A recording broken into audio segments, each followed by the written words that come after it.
¿Cómo están, amigas y amigos de Fuerte y Claro? Bienvenidos a su espacio aquí en el streaming de la República. Como todas las tardes, es un honor acompañarlos de 3 a 4. Por aquí, Manuela Camacho.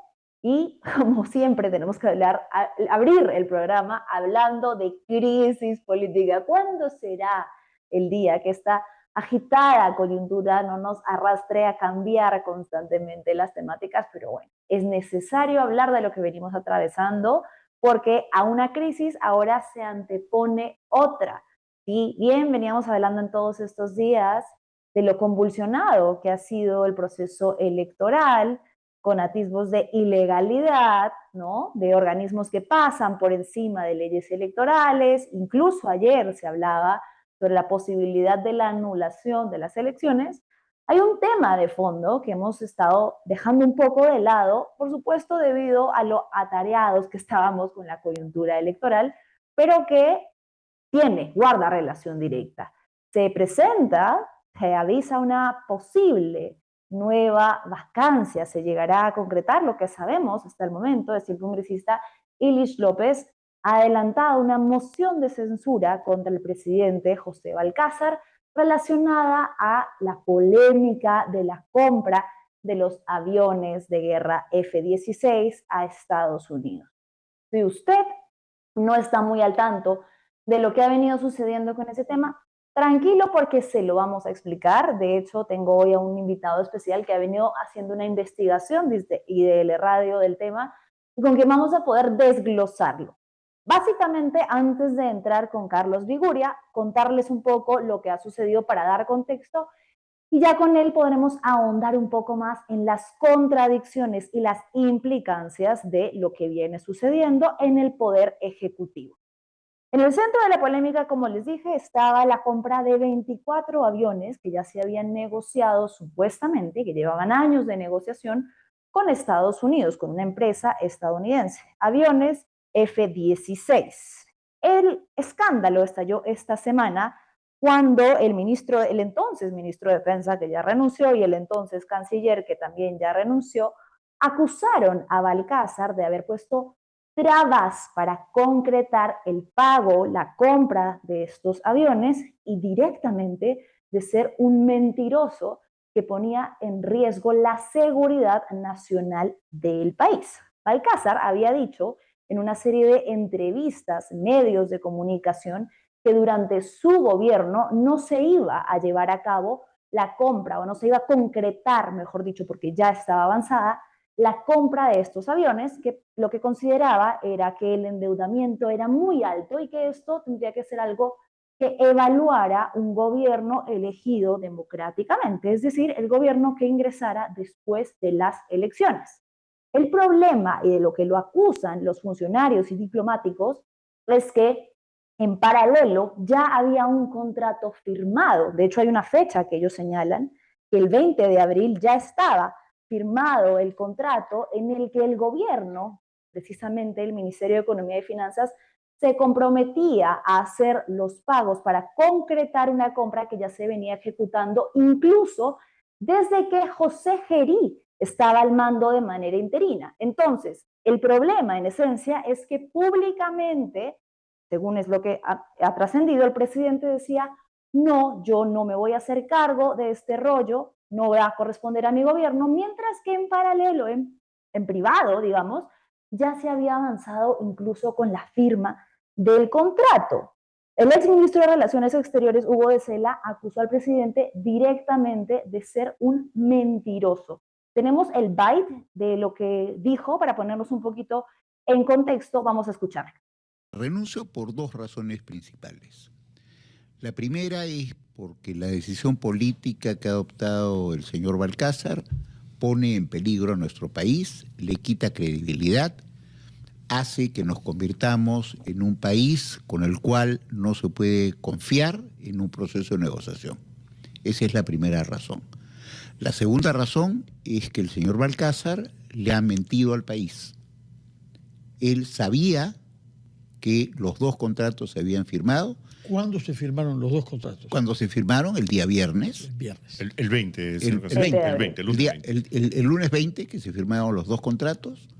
El ministro de Defensa, según me ha contado, y acá él puede dar fe de eso, le comunicó personal y directamente al presidente Balcázar, junto con el presidente del Consejo de Ministros, que los dos contratos se habían firmado. Sin embargo, el señor Balcázar ha estado saliendo en medios, como todos lo hemos visto, a decir que los contratos no están firmados. Creo que es particularmente grave que un jefe de Estado mienta, porque entonces el país pierde por completo credibilidad y hace imposible que el canciller pueda desarrollar sus tareas. Entonces, básicamente le dice, momento, ¿cómo es que usted está saliendo a decir a los medios que esta compra está paralizada, que usted no la va a evaluar si esto ya está en curso, si incluso ya hay un contrato firmado, hay una fecha establecida en la que el gobierno peruano se ha comprometido a pagar? En la misma línea, el exministro de Defensa, Díaz, señalaba que este proceso ya estaba en curso desde enero y que había algunos hechos puntuales, por ejemplo, en febrero la validación en el Consejo de Seguridad Nacional y luego la publicación en decretos supremos firmados por José Geri Oré. Entonces es ahí que el presidente, y ya vamos a ir con esto a la última partecita antes de ampliar, le dice, un momento, aquí nadie me puede llamar mentiroso porque yo no estoy involucrado directamente con esa compra, yo nunca me comprometí, mejor dicho, se lava las manos, desconoce, y esto es lo que responde el señor José Balcázar. En ningún momento ha habido una intencionalidad de confrontación con Estados Unidos, con quien un país desde muchos años en una relación comercial, diplomática y otros que ameritan seguir teniendo las mejores relaciones, porque una compra de esta naturaleza no va a ser motivo de una confrontación de ninguna manera. Lo que se ha dicho, como repito, es de que esto lo conozca el nuevo gobierno que entra en el país. Sin embargo, se ha deslizado de que yo habría mentido al país sobre la situación jurídica de este contrato, lo que no es verdad. Yo creo que hay que llamar a la prudencia y a la sensatez. Aquí lo que se está discutiendo, y se va a discutir siempre, la necesidad de que el nuevo gobierno conozca las negociaciones que se han adelantado hasta la fecha sobre esta compra. No hay otra intencionalidad. Yo creo que en ese sentido nos mantenemos firmes en el sentido de respetar todos los acuerdos que pueden haber tenido a nivel de Fuerzas Armadas o en este caso el Ministerio correspondiente de la FAP para hacer las negociaciones que corresponden. Bien, y ahora sí, para ver si logramos encontrarle explicación a este embrollo que ha desembocado una nueva crisis política, lo que podría estar siendo una instrumentalización de lo sucedido para vacar otra vez a un presidente.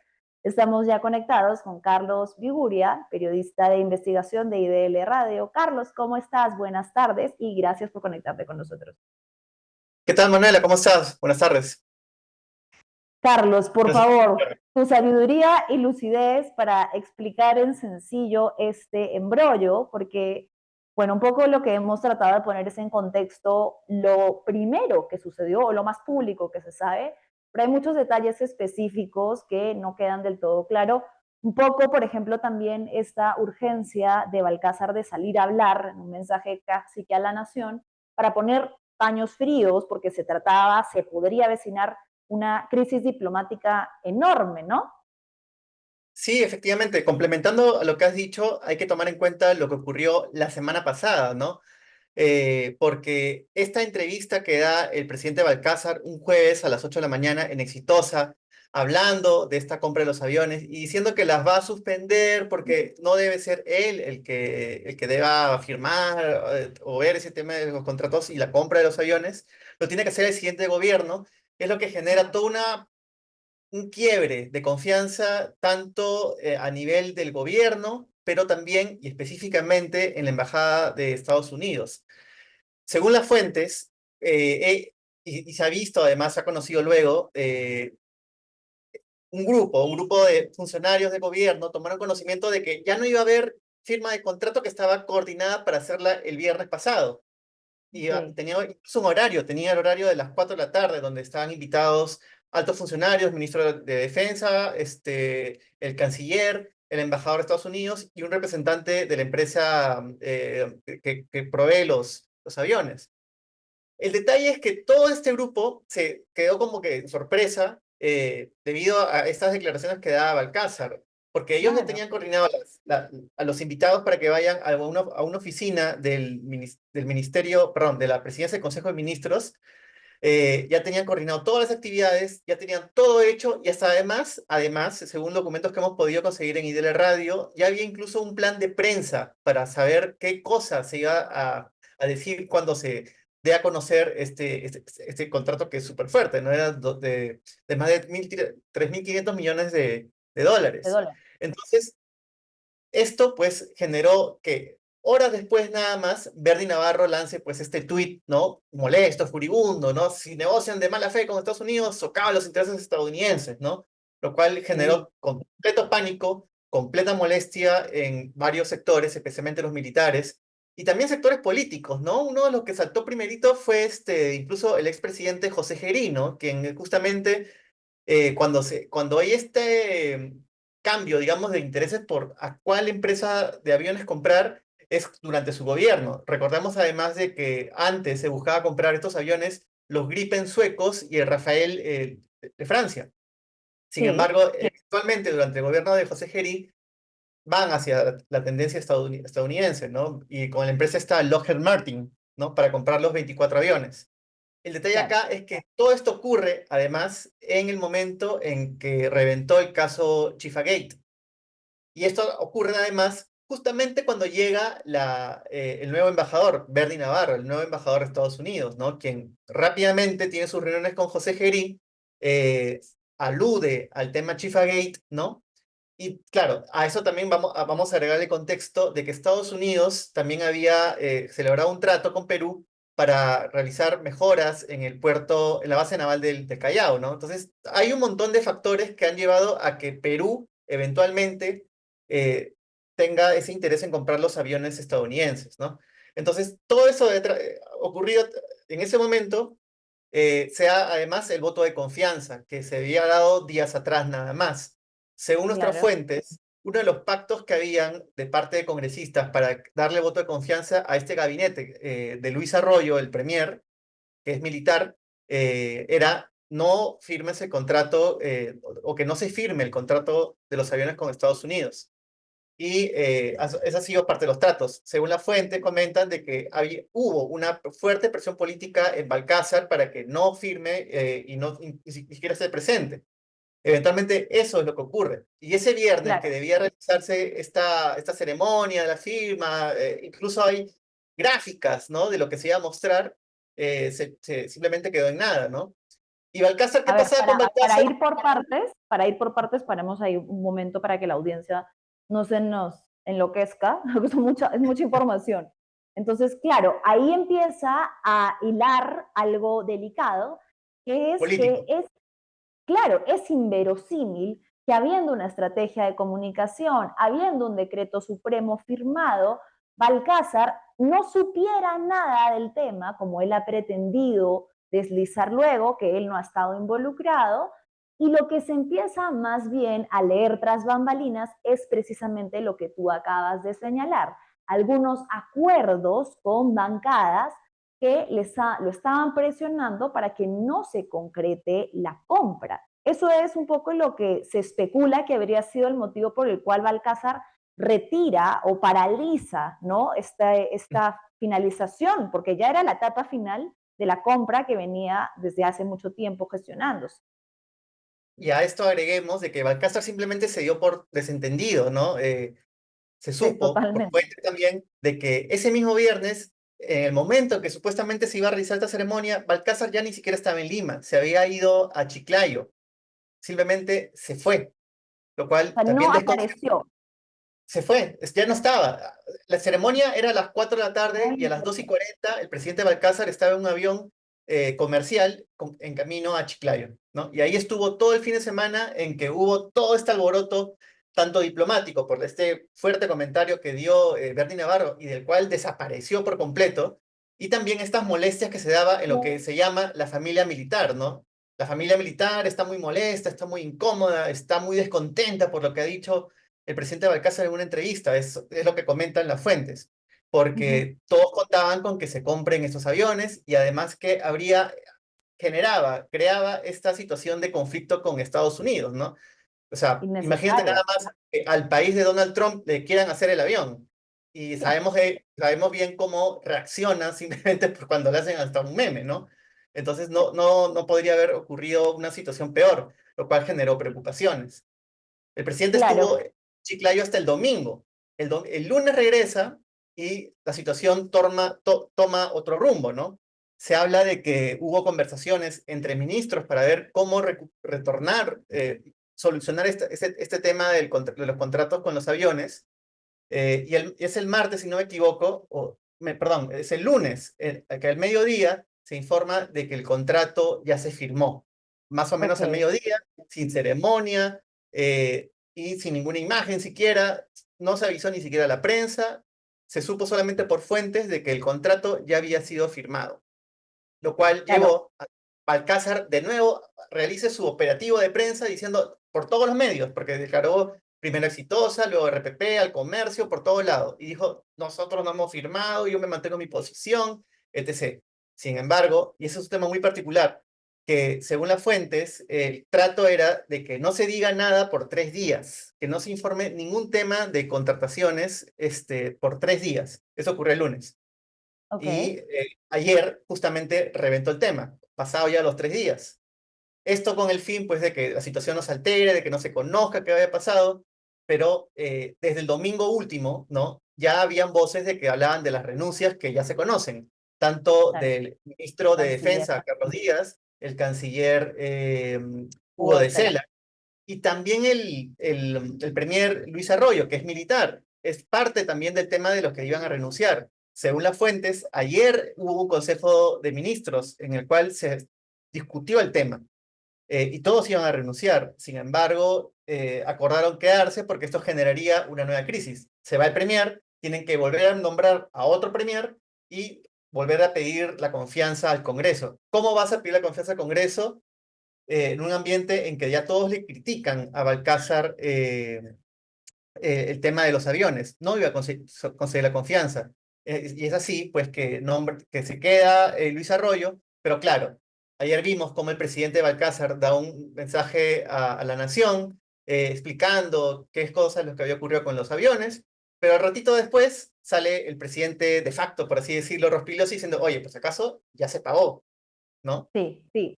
Eso hay entrar a la parte política, ¿no? Que desencadena todo, que también es un poco, para mi punto de vista, usurpación de funciones, ¿no? Es como, ¿qué hace Rospigliosi dando comunicados a nombre del Ministerio de Economía y Finanzas, siendo un congresista de una bancada, presidente del Congreso al fin y al cabo, sí, pero no tiene ningún cargo directamente en el Poder Ejecutivo que gestiona esas decisiones?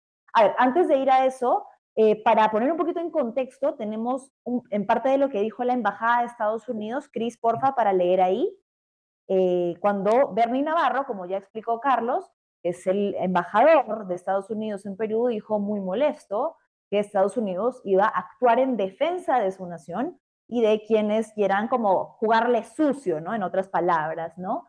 A ver, este es el acuerdo de hoy, no podría ser el acuerdo de mañana. Habla un poco más y dice, actualmente cada retraso resulta en costos significativos para los socios industriales, el mismo paquete no estará disponible en un par de meses o incluso par de semanas debido al aumento de los costos, diciéndole como, oye, hey, esto no se va a quedar así por siempre, por si acaso no te vamos a esperar eternamente si no cumples. Y la siguiente, Cris, por favor, que dice, Estados Unidos ha demostrado su compromiso con el Perú, donde dice que han sido amigos durante 200 años y que de buena fe a principios de este año el presidente Trump declaró al Perú como un aliado principal extra OTAN, pero que esto podría estar en juego de no cumplirse los compromisos que el Perú ha adscrito, ¿no? Entonces sí creo que dice mucho de cómo nuestras autoridades no tienen ningún tipo de manejo formal, ¿no? De un tema delicado, diplomático, que puede generar un quiebre importante con una de las naciones, con la potencia mundial más importante de este momento, que además tienen en el mando a una persona sumamente rencorosa que sabemos cómo actúa. Yo creo que sí, Balcázar se la jugó muchísimo sin esperar quizás que las consecuencias iban a ser tan directas, ¿no?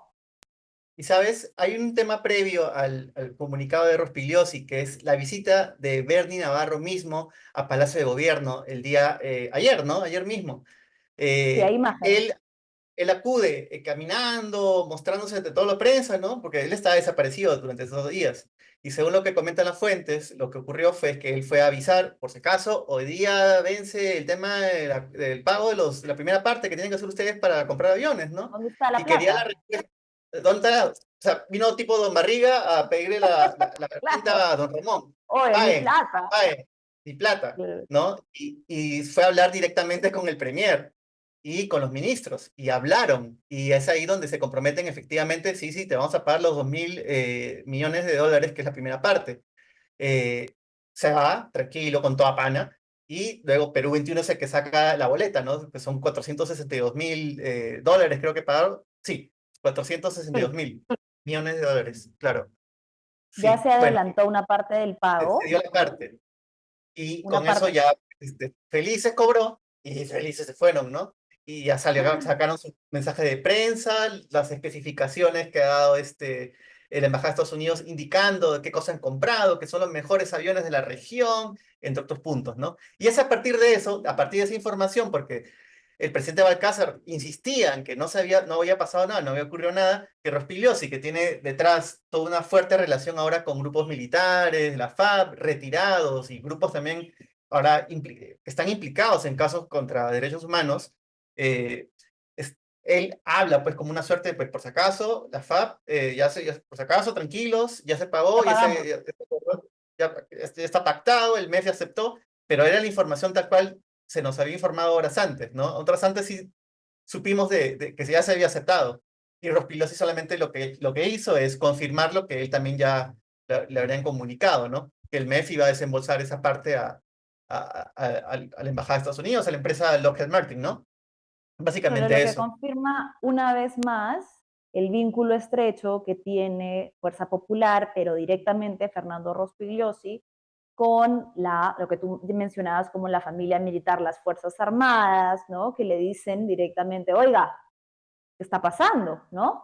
Y Rospigliosi, que no tiene vela en ese entierro porque finalmente, reitero, no está dentro de la competencia de sus funciones, lanza este tuit, a ver que Chris lo tiene ahí, que es justo el que mencionábamos, que decía, como, tranquilos, por favor, el Ministerio de Economía está efectuando hoy el pago comprometido en los contratos que se firmaron para la adquisición. Quédense tranquilos, mis queridos, que yo, como siempre, les voy a cumplir, ¿no? ¿Esto no es usurpación de funciones, Carlos? Yo no lo tomaría como tal.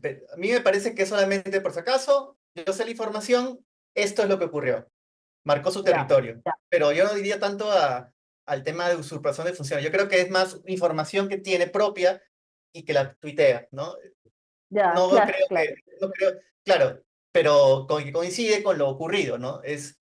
Yo creo que no incurriría en delito, no creo que llegue a tanto, pero sí pienso de que yo soy, por si acaso yo sé este tema, y claro, como mencionas, es efectivamente una muestra de cuán colocado está Fuerza Popular en el tema de los militares y también en el poder actual, ¿no?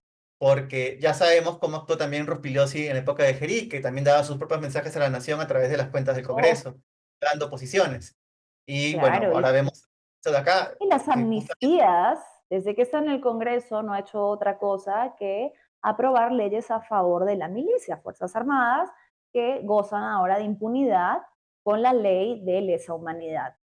Hablemos ahora para cerrar este capítulo de la parte política. Illich López, el congresista, entonces dice, ve una oportunidad de oro aquí y no se le ocurre mejor idea que volver a la posibilidad de que atravesemos una nueva vacancia a tan poco tiempo de que ingrese un nuevo gobierno y saca.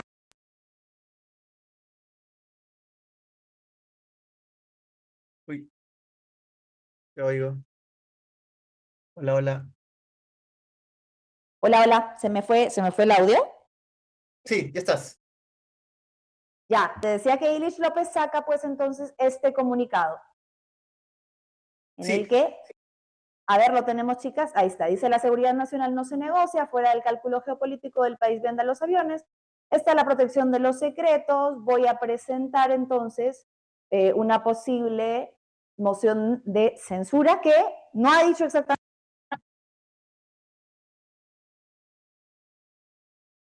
se te fue de nuevo el audio, pero Hola, ya. Es que iba a presentar esta moción y justo la respalda el señor Rospigliosi, quien es entrevistado en los pasillos del Congreso. Y tenemos aquí el video. Vamos a escucharlo y volvemos con tu comentario. Al Congreso. Ahora el Parlamento está en funcionamiento, así es que si hay las firmas necesarias para una moción, se le dará trámite como corresponde y se llevará el voto como corresponde. En esta semana estamos en semana de representación, pero la próxima semana funcionan las comisiones y habrá pleno como es usual. Pero Así sería que, eso sería atendido recién la próxima semana, de ser el caso. claro, porque estamos en semana de representación y hoy día es miércoles, obviamente. Yo no sé si eso si lo que tú dices se concretará o no, pero he visto que hay determinados congresistas que están planteando eso, en fin. Ya, entonces esto, Carlos, ya están entonces barajando las posibilidades de aprobar, de ver quiénes se van sumando y quiénes no. ¿Cómo lo ves tú? bueno, yo lo veo todavía como un bluff, ¿no? Iris López ha hecho algo similar anteriormente con un ministro de Economía de Balcázar. Eh, sí, claro, el que sustituyó a Denis Miralles. Y anunciaba, y fue así con toda esa seguidilla, curiosa seguidilla también de medios a los que iba, e informaba de que ya se iba a interpelar, voy a presentar una moción de interpelación contra ese ministro. Y está ocurriendo lo mismo que en ese entonces, de que se habla de una acción política como en este caso es una censura, pero no hay firmas. Y hace un ratito una fuente me acaba de comentar que hasta ahora no hay ninguna firma que respalde este pedido de vacancia. Pero claro, acá estamos hablando también de que están en semana de representación. Lo podrían hacer en línea, lo podrían hacer en digital, una firma electrónica, no se sabe, al menos me dicen de que no hay ninguna firma todavía. Fuerza Popular, pero veamos las fuerzas, ¿no? Los grupos en poder que están apoyando. No tiene gran respaldo. Para empezar, Fuerza Popular no está a favor de que se descensure a Balcázar. Lo ha dicho Patricia Juárez, que puede cambiar, porque sabemos también cómo juega Fuerza Popular. Sin embargo, APP se ha señalado en un comunicado como que cuestionando lo ocurrido con esta compra de los aviones militares, la gestión en sí, ¿no? La actuación que ha tenido en esto Balcázar, este, pero aún no han firmado. Entonces, a mi parecer, yo creo que eso va a quedar ahí. Los grupos de izquierda dudo que quieran respaldar esto. Los grupos de derecha, Fuerza Popular, aún no lo mencionan, no, han dicho que no. No creo que cambien su opinión tampoco, porque ellos no creo que les convenga en plena segunda vuelta mostrarse como un grupo conflictivo y que quiere cambiar al presidente para su gusto, ¿no? Y bueno, yo creo que Ilich López se podría quedar solo con unos 3 o 4 votos más que consiga, no firmas en sí, porque todavía eso tiene que ir a pleno, y en pleno dudo que consigan la mayoría. Aparte que tiene respaldo ahora de Perú Libre, Balcázar. Está bien respaldado por Perú Libre, Grupo de Izquierda, entre otros. Entonces yo dudo Ya, no, mucho que esto está proceda. difícil que pueda proceder, ¿no? Pero sí te puedo decir que lo que va a venir en próximos días son los cambios de ministro. O sea, hoy día mismo ya estaría tomando juramento un nuevo ministro. Se ha hablado mucho de Carlos Pareja. Ya juramentó, mientras estábamos aquí, ¿Sí? juramentó Carlos Pareja como nuevo ministro de Justo, Relaciones Exteriores. justo. Él viene justo nos había comentado la fuente, lo había puesto en Twitter, que justamente es un personaje que antes ya ha sido embajador de Perú en Estados Unidos. Y tiene fotos, bueno, es un personaje que hasta salen cosas. Y tiene fotos con presidentes por montones, ¿no? Especialmente con Donald Trump. Lo cual ya nos hace pensar, oye, qué interesante. Un día anterior están peleándose con Estados Unidos y ahora te Luego, relacionas los con un mejores amigos. Sí, tiene una Bueno, fotísima a ver, con Donald Trump. Entonces está vamos eso. a ver entonces con qué nos sorprende esta posible crisis. Carlos nos dice, y yo coincido, que está complicado que proceda esta moción de vacancia, pero en el Perú de hoy, querido Carlos, todo puede Todo pasar. puede Así pasar, que como la frase. Gracias por mantenernos informados y gracias por darte un tiempito para conectarte con nosotros. Ha sido Carlos Viguria, periodista de investigación de IDL Radio. Gracias, querido. Vamos a ir a una breve pausa y regresamos con Walter Albán, abogado y ex defensor del pueblo, que en conjunto a otros ex defensores han presentado un documento en el que exhortan al jurado, a la Junta Nacional de Justicia, a explicar los motivos que llevaron a aceptar la denuncia del señor Corbeto y además un llamado al respeto de la democracia. Vamos a una pausa y ya regresamos.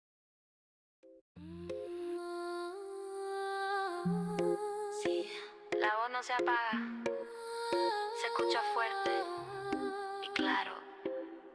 En la calle se siente el pulso, la verdad no tiene disfraz, lo que esconden los discursos, nosotros lo decimos sin más. Ya no hay miedo, se rompió el silencio, palabra afilada, corazón intenso, Manuela al frente, mirada directa, el ruido incomoda, la verdad conecta. Fuerte y claro, que nadie calle el grito, que el pueblo habla y tiene infinito. Fuerte y claro, que el miedo no regrese, la calle despierta, el cambio crece. Fuerte y claro, que nadie calle el grito, que el pueblo habla y tiene infinito. Fuerte y claro, que el miedo no regrese, la calle despierta, el cambio crece. Voces nuevas rompiendo el eco, jóvenes viejos somos el reflejo. No hay guión, no hay pose, no hay censura, hay mirada firme y voz segura. No más susurro bajo el miedo, si la palabra es poder, hablemos fuerte hasta amanecer. Fuerte y claro, claro, claro, fuego en el aire, aire, aire, que el cambio suene, suene, suene, suene, que el cambio crece,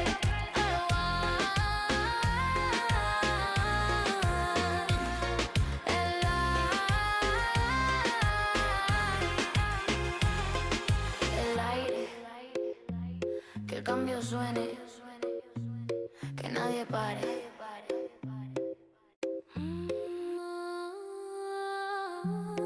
Sí, la voz no se apaga.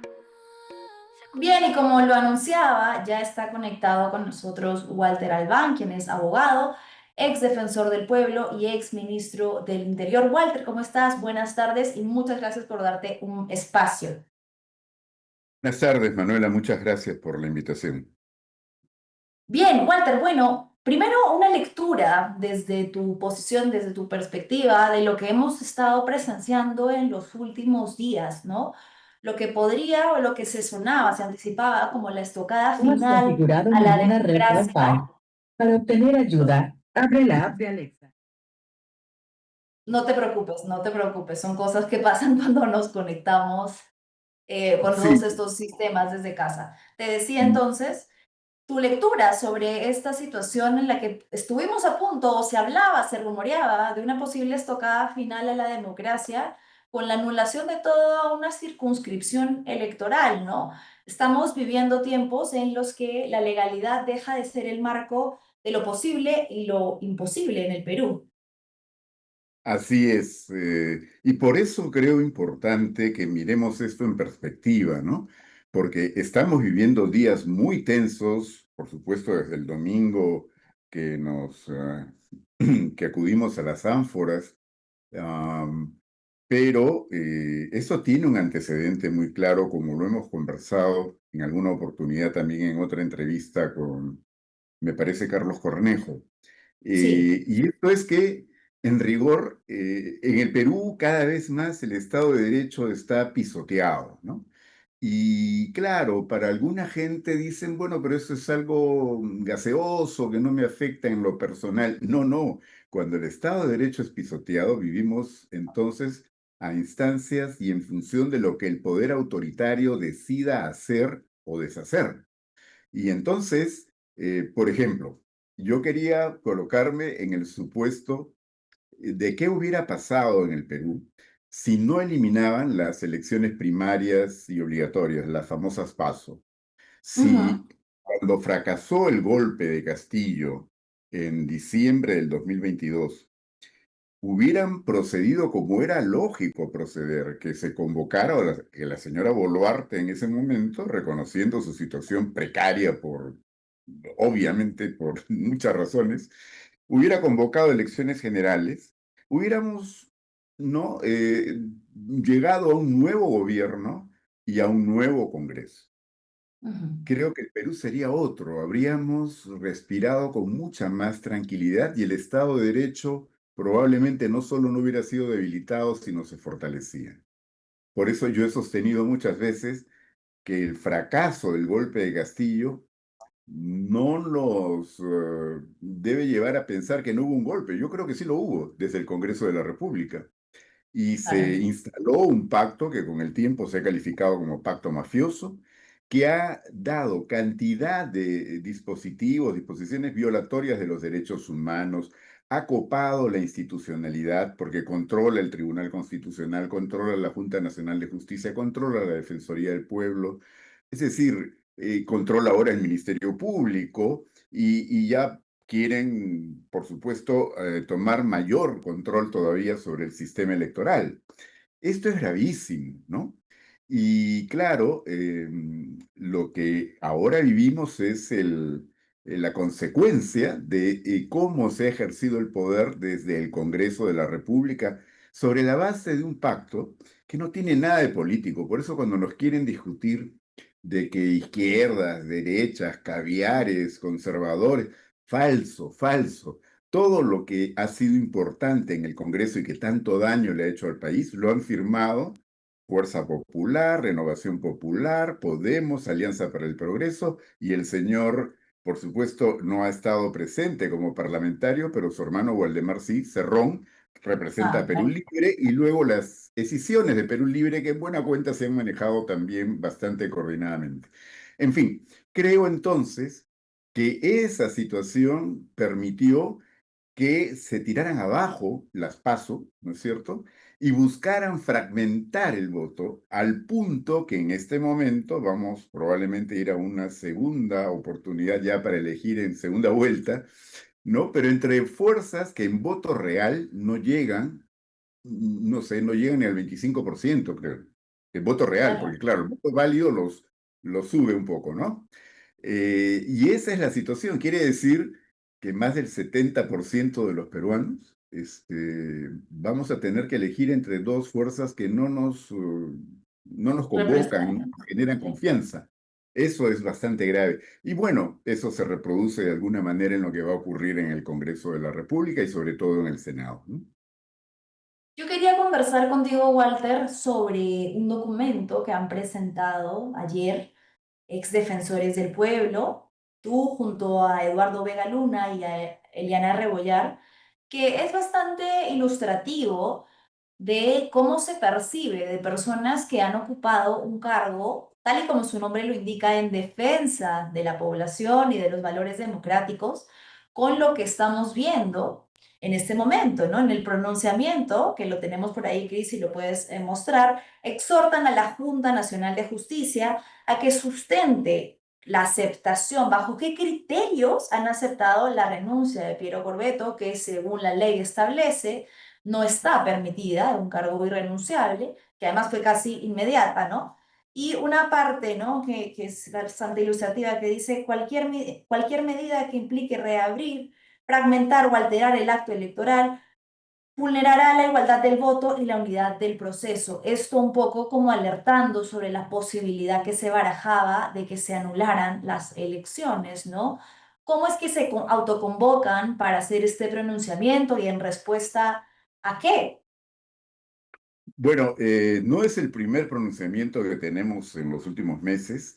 Esta autoconvocatoria, efectivamente, es porque dialogamos con mucha frecuencia y teníamos una enorme preocupación. Los tres formamos parte del equipo que originalmente construyó la Defensoría bajo el liderazgo de Jorge Santiesteban de Noriega, el primer defensor del pueblo del Perú. Y francamente nos sentimos de alguna manera obligados en memoria de Jorge y del trabajo de todo el equipo que se mantuvo ahí y algunos pocos que de repente todavía quedan en la Defensoría, a decir y actuar un poco por déficit, o sea, por defecto, dado que quien ocupa ahora el cargo es realmente penoso.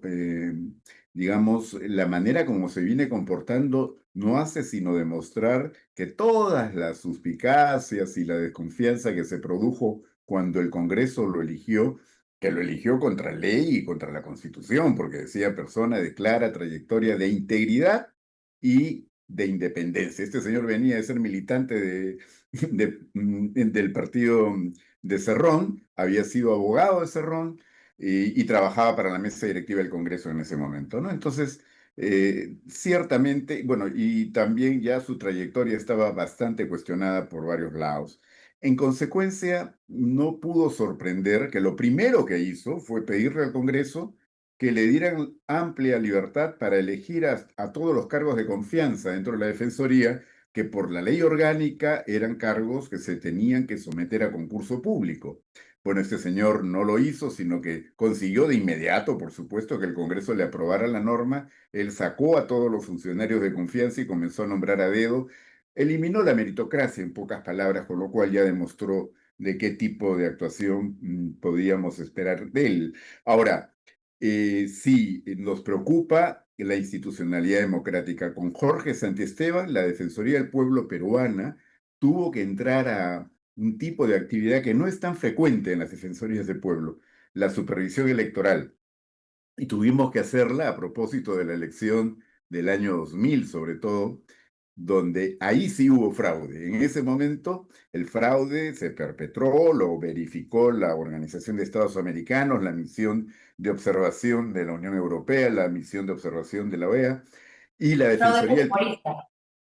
Claro, y entonces eso pudimos llevarlo, ¿no es cierto?, a una discusión, un pleno en el Consejo Permanente de la OEA, y esto provocó una convocatoria extraordinaria, una asamblea en Windsor, Canadá, que presionó al gobierno de Fujimori a establecer la llamada mesa de diálogo, que fue un poco el preámbulo de su caída, ya que se produjo, como sabemos, pues en diciembre del 2000, cuando se fugó del país y renunció por fax, ¿no? Entonces, nosotros sentíamos que en este momento lo que diga la Defensoría ya no solo probablemente no sea muy atendido, sino que corríamos el riesgo que diga cualquier cosa, porque este señor ha utilizado la Defensoría para elegir, por ejemplo, a la actual Junta Nacional de Justicia, que por eso nos explicamos, ¿no es cierto? Y es parte de nuestro comunicado, efectivamente, nuestro pronunciamiento. Han elegido a la gente idónea para, de alguna manera, imitar el ejemplo de este señor José Gutiérrez, ¿no? Entonces, qué vergüenza que el día domingo ya la presidenta de la Junta Nacional de Justicia sacó un comunicado a nombre de toda la Junta, donde decía que iban a revisar el proceso por el cual había sido ratificado Piero Corvetto. Bueno, esa Algo que señora además, ignora la ley o se ensucia en ella, porque la ley dice, ¿no es cierto?, que en este caso la Junta Nacional de Justicia solo podría examinar un proceso anterior si está dentro de los 2 años de que este tuvo lugar, exactamente. ¿no? En este caso no, Piero Corvetto había sido ratificado en el cargo más de 2 años atrás. Entonces, ese comunicado mismo ya nos daba un indicio de que ahí la ley no se respeta. Pero Claro. yo entiendo, y creo que varios lo han dicho ya, la situación de Piero Corvetto es terrible, es lamentable. Yo creo que ninguna persona merece un trato de esa naturaleza. Ha sido de alguna manera, y viene siéndolo, el chivo expiatorio, ¿no? Hay cosas tan destempladas y fuera de lugar como el pedido de detención preliminar que ha hecho el Ministerio Público. Y en esa situación se explica que anímicamente, ya no solo por él, sino por su familia, este señor haya renunciado, cuando el cargo es irrenunciable, cuando hay un proceso electoral. Pero lo que es inaceptable es que la Junta Nacional de Justicia no solo acepte de inmediato la renuncia, sino que no lo fundamenta. Sí, Tiene claro, el simplemente descaro, comunica que la aceptó. exacto, tiene el descaro de citar el mismo artículo que dice que está prohibido, pero no Sí. explica por qué acepta la renuncia. Entonces yo creo que todo esto ya forma parte de una tendencia que se ha ido haciendo más evidente cada vez, de generar una presión, digamos, ya sin ningún límite sobre el sistema electoral para provocar que la elección de alguna manera se lleve a cabo de nuevo, ya sea parcial, en Lima, o anular las elecciones, o sea, desconocer el voto ciudadano, porque no hay que perder las proporciones. Más de 22, 23 millones de peruanas nos hemos pronunciado. Hay fallas gravísimas que ya han sido identificadas, denunciadas, pero eso no, seguramente el universo que ocupa eso tendrá que ver, en el caso más extremo, con 200.000 electores, ¿no? Que hay que respetar su derecho, que fue restringido, etcétera, pero tomando medidas para que a futuro eso no ocurra. De ninguna manera poniendo en cuestión el voto de, como digo, más de 22, 23 millones de peruanos, que ya nos hemos pronunciado, y ya hay resultados. El proceso es transparente porque todos pueden incluso entrar a lo que se está haciendo ahora con la revisión de las actas impugnadas. El proceso o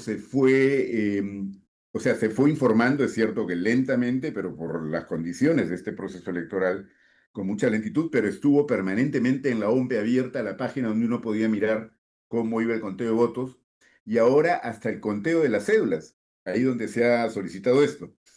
Entonces, no hay nada que discutir, y la gente más técnicamente calificada, por un lado respecto a su observación electoral, Misión Europea, la OEA y también Transparencia, la Asociación Civil en el Perú, todos han dicho que no hay nada que se pueda utilizar para decir que aquí hubo fraude, ¿no?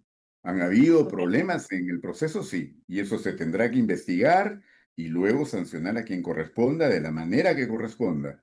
Lo que no se puede es linchar a personas y después investigar.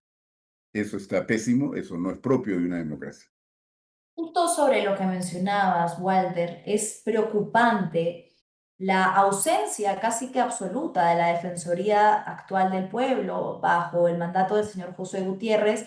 Yo te quería mostrar yo estuve como revisando los últimos pronunciamientos que hizo la Defensoría, porque claro, en la crisis en la que nos encontramos, uno se esperaría que la Defensoría inmediatamente se pronunciaría a favor de la defensa del voto popular, de la elección popular y de las instituciones, de la autonomía institucional y del respeto de la ley. Sin embargo, esto es lo único que ha publicado la Defensoría en los últimos días, te lo voy a mostrar, y que dice: ante una grave denuncia presentada en Willax Televisión, la Defensoría solicita la separación inmediata de funcionarios del sistema electoral. El mundo absolutamente de cabeza, en el que una entidad que tendría que tener mucho rigor en cada uno de sus pronunciamientos pide por un reportaje televisivo que se separen a funcionarios en contra de la ley.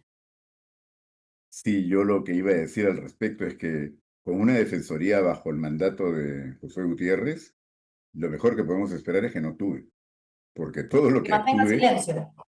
exactamente, todo lo que haga va a estar en correspondencia a lo que ya ha venido haciendo, ¿no es cierto? Defender, por ejemplo, a través de Amicus Curiae a la señora Boluarte, después al señor Urresti, que ya estaba condenado por el Poder Judicial, ¿A ha Cerrón? pedido a Cerrón, por supuesto, que era además su abogado, o sea, un conflicto de intereses, pues, ya grosero, ¿no? Y por otro lado, tenemos también que él presentó una acción de inconstitucionalidad para que se derogue la ley sobre extinción de dominio, que permite quitarle a los grupos que hacen, digamos, que ingresa su patrimonio y dinero ilícito por actividades como narcotráfico, o con tala ilegal, o con minería ilegal, etcétera. Y resulta que efectivamente el Tribunal Constitucional declaró, pues, que no era constitucional la norma, y la primera beneficiada fue su hermana, ¿no? Con maquinaria pesada que le había sido también requisada porque estaba en actividades ilegales. Entonces esto, francamente, ya no puede sorprender, ¿no? Y claro, Yo me pregunto, él obedece al pacto dentro del Congreso, pero en estos días a veces lo del pacto no ha estado tan claro porque los intereses no eran tan idénticos. Entonces Ujú. como que ha estado esperando órdenes y no las recibió claras y por ahí lanzó un comunicado como este, ¿no? Bien, Walter, sé que estás un poco cortos de tiempo, que te tienes que ir. Te quería pedir entonces un comentario final, ¿no? ¿Qué tendría que pasar ahora para que el proceso electoral siga su curso? El señor Corbeto ya ha sido reemplazado. Lamentablemente su renuncia fue aceptada. Ha entrado en el cargo el gerente general. ¿Qué tendría que suceder?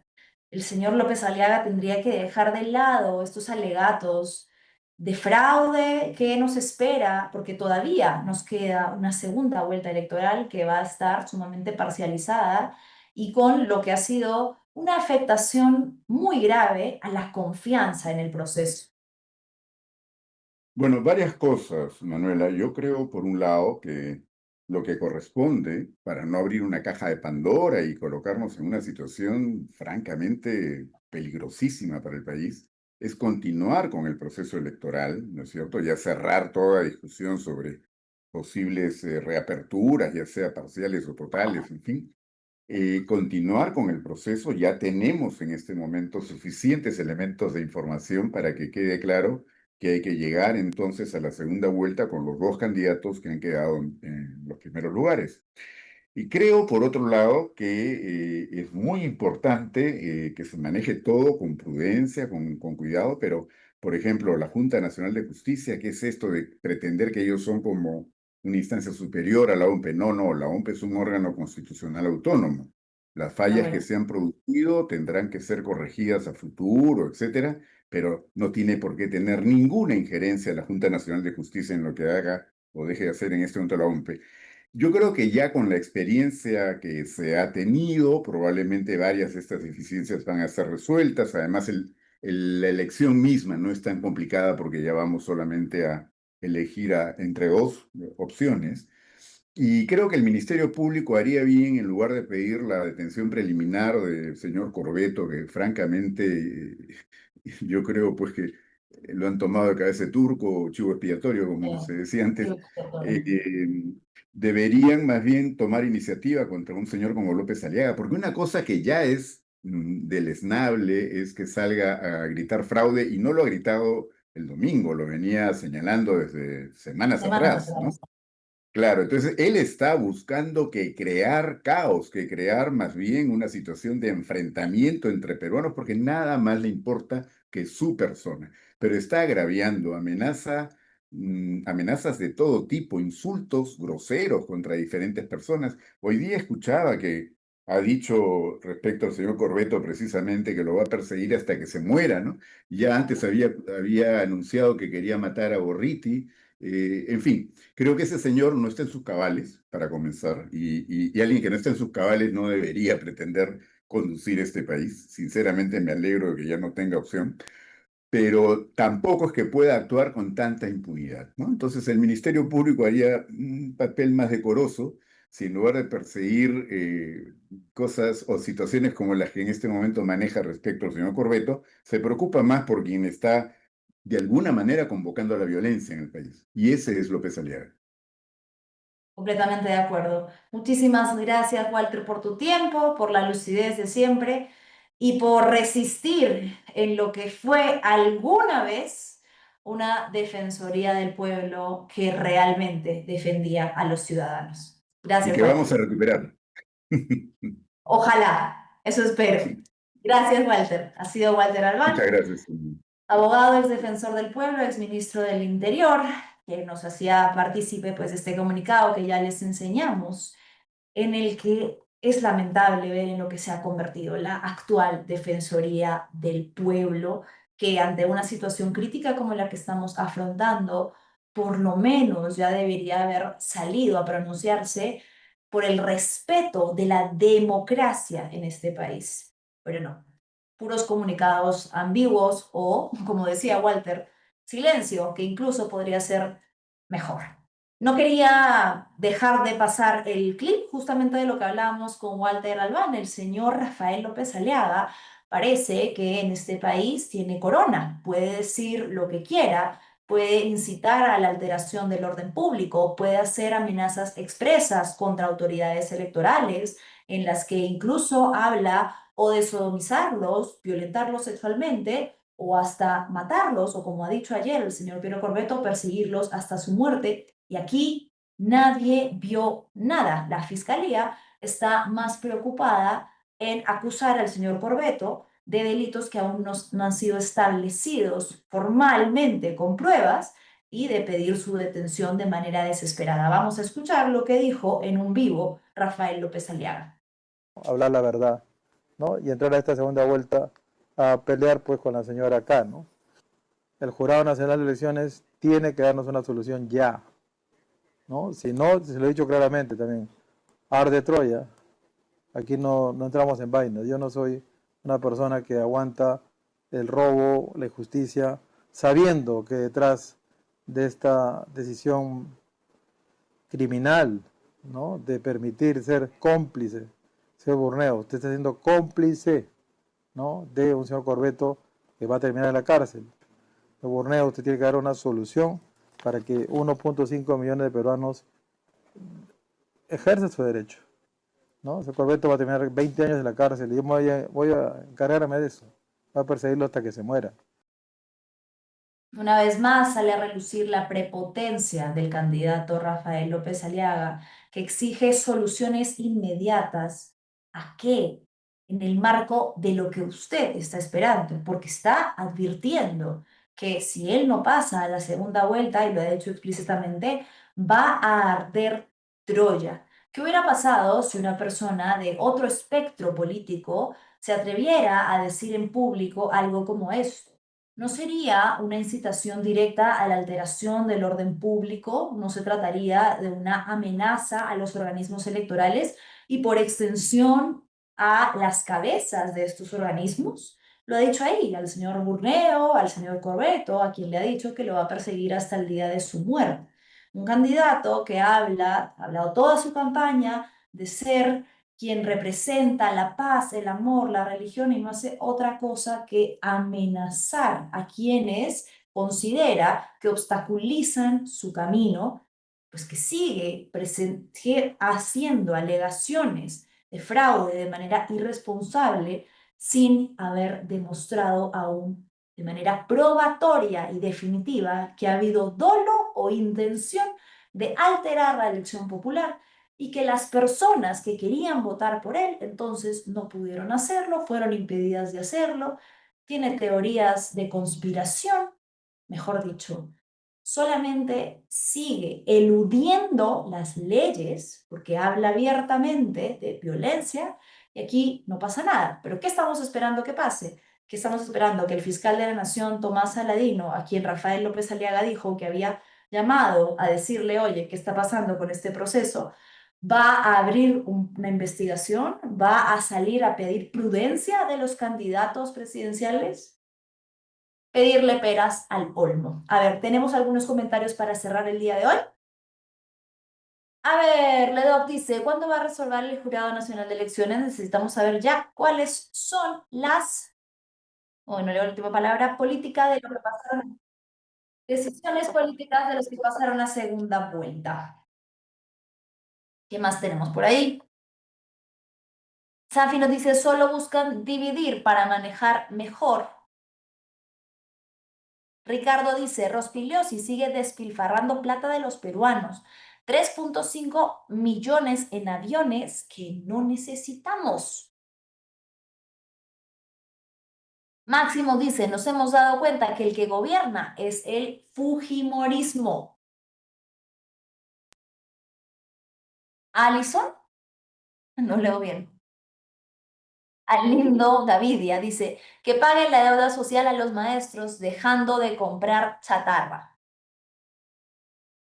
Jorge nos dice, el presidente Balcázar se quedó sin piso por la adquisición de los aviones a una empresa americana. El embajador tuvo que dar presión a la PCM. Bien, bueno, entonces tenemos todavía la crisis electoral en curso. Como decía nuestro querido Ledoc, aún falta en el conteo, ya está al 100%. Lo que hace falta ahora es que se resuelvan los pedidos que han pasado a los jurados electorales especiales.